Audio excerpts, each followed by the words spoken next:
I think I got some more from Zoe. It's Casey here from Cape Town. How you doing? How you doing? As promised, I am going to show you a nice close-up of the Boxer Classic. This number, do not confuse it with the 3D printed cheap version from 3A Vape or 3A Vape or some of those Chinese companies.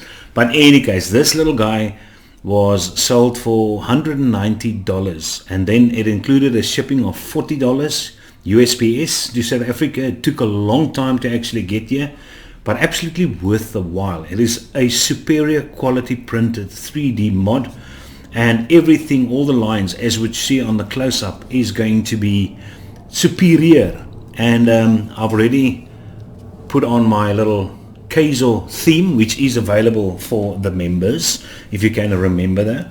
So you just download eScribe. As soon as you get a DNA mod, boom shakalaka, connect it up over there, and then you load the Kaizo theme, and for sure.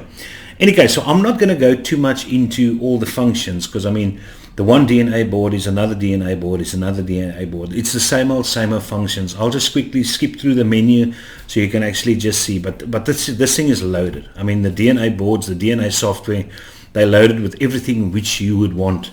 Now, this is printed from a nylon plastic, which makes it very hard. And it's also got a new color treatment, which gives it much darker, vibrant colors. And it's apparently non-fade, not like the old versions which actually fade away the color. Hence the reason why I specifically ordered this specific one. And because I wanted to use it as an MTL setup, it is obviously capable of 21700 batteries. There you go, there you go. Now before we go down, it is available in two versions. Okay, it is, the one is called a classic, I think a classic version, and the other one is a minimalistic version. And if you just check out those pictures over there, the one where the huge Boxer is on the side, that is the classic version. And then this specific one with the branding right at the bottom over there, not too obtrusive, this is the minimalistic version. And this specific one has only been brought out in two colors, which is a black, and then you'll also see a gray color over there. So those are your two options which you have. But I mean, being a black fan, I did not have an issue with a limited color range. So yeah, without any further ado, let's go down for a closer view. Right, so looking at the device, first of all, this nylon plastic 3D printed Jemmy. Now the height of this is 95 millimeters, so it is going to come in at under 10 centimeters, which is always a good single battery height, or even if it's a dual battery, under 10 centimeters, that's going to be comfortable in the hands. And then it's 45.4 millimeters across, and then the width over there is 28.3 millimeters. But you can actually see, because it tapers off along the sides, at the best you're going to be able to put a 24, maybe a 25 millimeter on here at the most. But you can actually see the 3D printed line, so you know this guy has been 3D printed. But this nylon plastic actually feels very good in the hands as well, and it is hard. But yeah, extremely light, 72 grams, that's what you can see over there. It runs all the way from 1 watt to 75 watts. It's got an output voltage of 0.2 to 9 volts, and then a temperature range of 200 degrees Fahrenheit to 600 degrees Fahrenheit. It's got wattage mode, it's got all your temperature control mode. Now because it's a DNA board, it's got USB, the normal USB charging, so it's not going to be very quick on the charge though, 1 amp charging. But the whole point of that is not to charge it via that. You always try and get your batteries to charge it with an external battery charger. That's going to be fantastic for connecting it to eScribe. If we look at this battery door, you can just check out all those lines. It is just so well printed, so well put together. There is no issues, and even the bottom side, you can actually see that portion has been actually flattened as well. So this guy can comfortably stand upright with no issues. And I mean, just look at that Boxer Classic. Very nice, man, very nice. And I mean, there's your typical new button features though. In the past you had the 3 buttons in a row, but this one sitting in the center gives you almost the idea that it's actually just 2 buttons. But you've got your up and the down, and then you've got your function button in the middle. Extremely comfortable in the hand, no problems, beautiful device. All right, obviously all the protections which you normally need is going to be there. The only thing which I find, but it's supposed to be like that, is removing the battery door is very hard. So yeah, I just find you just pull it over there and then just push it off that side. So let's quickly do that again, and exactly the same when you put it on again, because you can see there's a rim down there for those guys to actually fit in there. There's that rim over there. So what I normally do is I just put that inside that rim so it locks in there, and then I just turn it around and then I clip it in place, pulling this side and then all the way to that side as well. And then your battery indications is clear at the bottom over there, positive and negative at the top there. So putting in the battery, sweet bananas, very, very simple. It sits very, very well there as well. You do not need magnets on this guy because it absolutely clicks in place perfectly. As I said, get that side in first, and then you bring this thing around and then clip it in place like that. And then sometimes it's also probably convenient, not sure if it's meant to be that way, but if you remove the battery door again, you actually pull out your battery with the battery door. So yeah, so that you can also do. But let's just quickly put this guy back, put that guy on over there, slip it around and click it in place. So it's got a great click, but because it is plastic, obviously it's going to wear over time, and it's going to be easier putting in this battery door.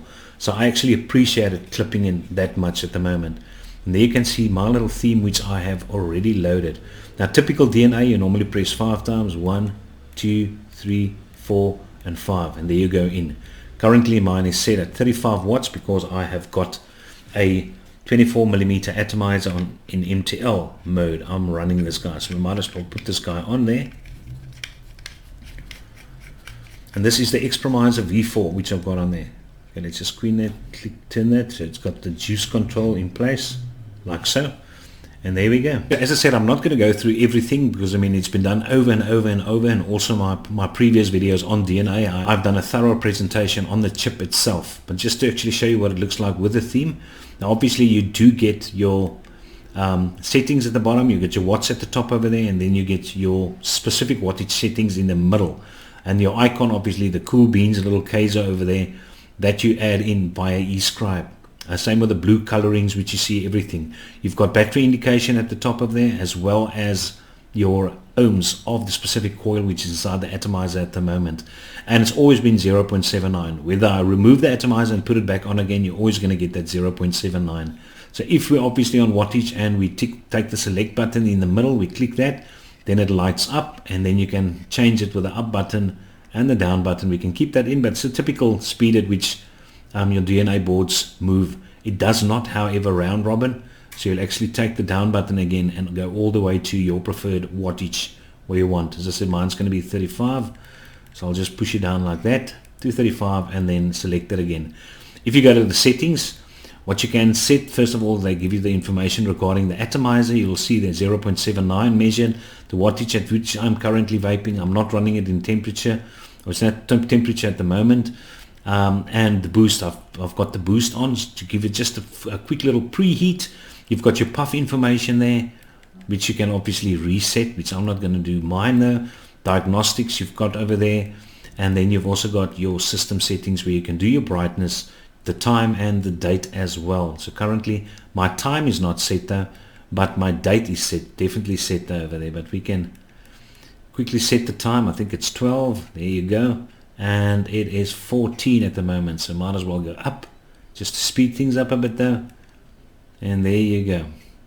Let's just make the PM, and there's everything which you need to know about the Boxer Classic DNA75c. So as I said, for my functionality, it is absolutely perfect. Taking a 21700, being able to put a 24mm diameter on there, and it still looks absolutely great with that on. 5-button, nice and big, so whether you're going to press it this way or whether you're going to thumb fire it, is absolutely hunky-dory. Left-handed, right-handed, it is same either side. Battery door clips in place beautifully securely. As I said, it might be difficult in the beginning for you to actually remove the battery door, and it's going to be the feeling that you're going to break something, but don't worry, you're not going to break something. All right, as I said, I can remove it again like so, and there my battery comes out. Together though, putting in the battery very, very easily. I just push it in that side, push it over, and then clip it in place. And it works hunky-dory every time, I tell you.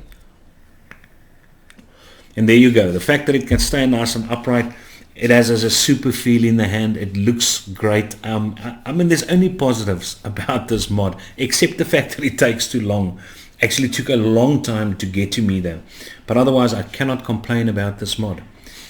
Negatives about this though, You probably can say that the fact that it's not 2 amp or 3 amp charging, though, USB type C, but this type of mods, you're not, any mod, you're not supposed to charge the batteries via the USB in any case. This is just to upgrade the firmware. That's what you need to do. And being so customizable, it is absolutely super. I mean, having my own little theme on there. What's not to like? What's not to like? But the lines and everything is perfect. I'm very happy with this mod. So just Ginger. I know there are certain reviewers which have given you a lot of flack regarding this mod or your brand of mods, but I like it. I like it a lot. And to top that, you've got 8 user profiles as well. You've got your wattage mode, and you've got 7 different types of temperature control wire modes in which you can run this as well. So yeah, you came, you saw, you decide. This is Kaiser signing over now. Cheers.